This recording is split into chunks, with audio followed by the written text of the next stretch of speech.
There's a bunch of things about you that are underdeveloped, and a lot of those things are because there's things you've avoided looking at because you don't want to look at them, and there's parts of you you've avoided developing because it's hard for you to develop those parts. And so it's by virtual necessity that what you need is where you don't want to look, because that's where you've kept it. And that's why there's, an idiosyncratic element of it for everyone. Your particular place of enlightenment and terror is not going to be the same as yours, except that they're both places of enlightenment and terror. So they're equivalent at one level of analysis and different at another. So anyways, back to fiction and what it does. It distills truth, and it produces characters that are composites. And the more they become composites, the more they approximate a mythological character.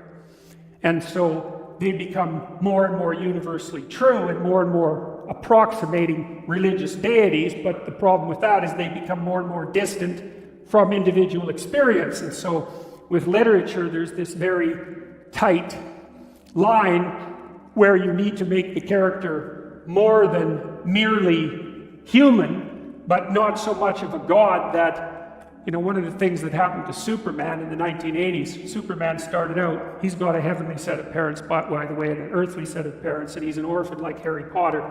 Very common theme is that when Superman first emerged, he could only jump over buildings, and maybe he could stop a locomotive, but by the time the 1980s rolled around, like, he could juggle planets and, swallow hydrogen bombs, and he could do anything. Well, people stopped buying the Superman comics because how interesting is that? It's like something horrible happens and Superman deals with it.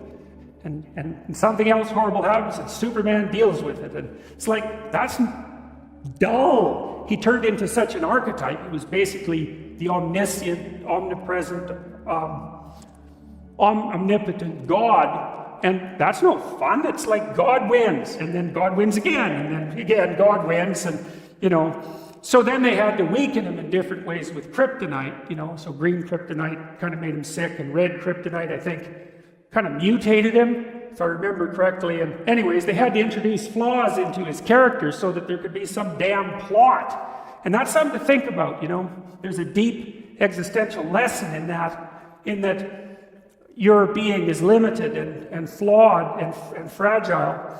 You're like the genie, which is genius in the little tiny lamp, this immense potential, but constrained in this tiny little living space, as Robin Williams said when he played the genie in Aladdin.